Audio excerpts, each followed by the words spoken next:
In the late 90s, Creed became one of the most popular rock bands in the world. Fans were enthralled by Creed's new blend of rock, but it was the lyrics, penned by lead singer Scott Stapp, that touched them most profoundly. You know, I would feel a connection with God when I wrote the words. And then when I would sing the songs, learning the songs, I would feel the Holy Spirit. The band got its start on the campus of Florida State, but it didn't take long before Creed was an international success. Their first album, My Own Prison, soon went platinum. What was that like for you when it started happening at such a dizzying pace? I enjoyed it. The band enjoyed it. And, you know, in my view, that's what was supposed to happen. Ironically, although I was living this lifestyle and caught up in the mentality of rock and roll superstardom, when I was alone and writing, I would pray to God, pray to my Father, and make deals. And one of the deals that I made was, Father, I promise I'll stay true to you in my words and the lyrics that I write. Just make us a success. It would seem that God answered his prayers. Creed released 2 more albums, Human Clay and Weathered, both of which also went platinum. But by then, Scott had become addicted to alcohol and prescription drugs. He was also fighting an internal battle that was tearing him apart. I was a Christian who was in rebellion and running from the brand of Christianity that I was raised on. Scott hadn't always run from his faith. As a young boy, he learned from his grandfather about a loving God. But after his parents divorced and his mom remarried, Scott looked to a new source of spiritual guidance, his stepfather, Steve Stapp. It was very strict, very disciplinarian, very corporal punishment, very military. And the punishments began to get more severe, more routine, you know, going into, you know, being locked in my room for a month, being fed under the door or crack the door, and then, you know, getting whipped, beat every Monday night. What do you do with that information that you're getting? This constant back and forth. God's a God of love. He's not a God of love. He's a God of anger. I mean, how do you process that? And I told God, I can't do it. I just can't do it. And so I ran from it. After high school, Scott went to college, where he discovered a whole new world, one that included marijuana, alcohol, and sex. Did you find it just somehow medicated these feelings of confusion and anger that you had?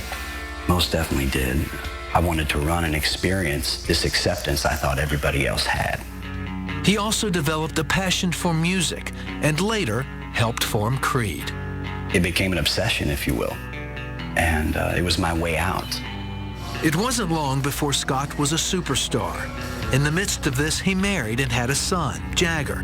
But he and his wife soon divorced.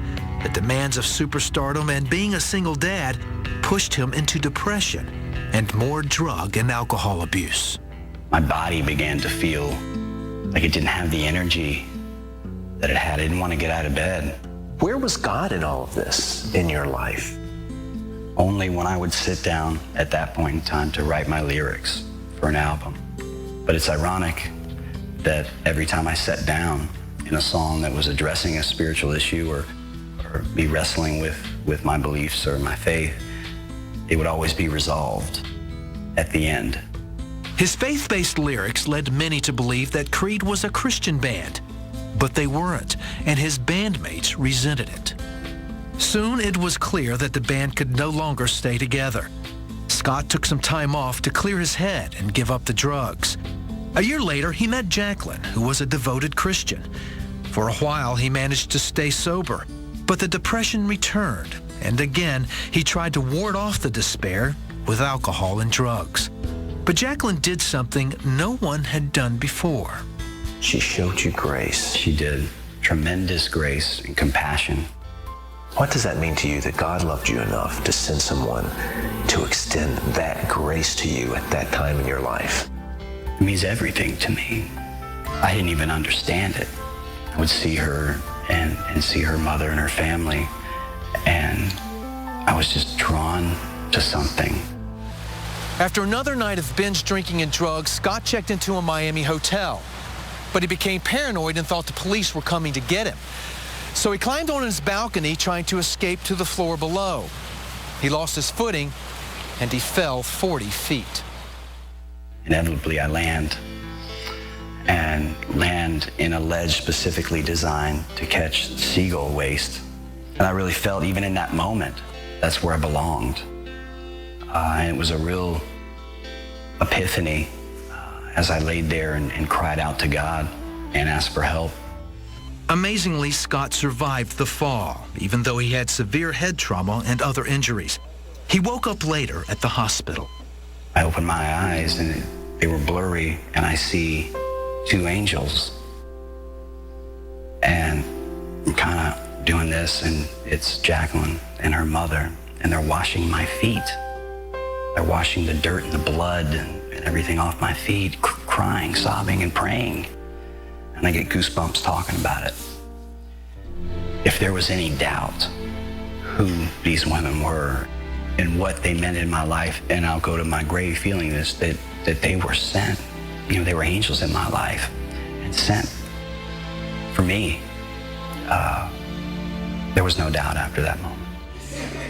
Finally, Scott realized it was time to change. With the help of Jacqueline, her mother, and God, Scott got off the drugs and healed emotionally. He and Jacqueline married and now have a beautiful blended family. Scott has since released a solo album and a book about his journey called Sinner's Creed. The redemption, as I feel it and I understand it, is God taking this mess that I had become and creating it and turning it into a message. God is there. And if my life can be an example of God taking the unlovable, and God can love anybody. And you just gotta come, gotta surrender.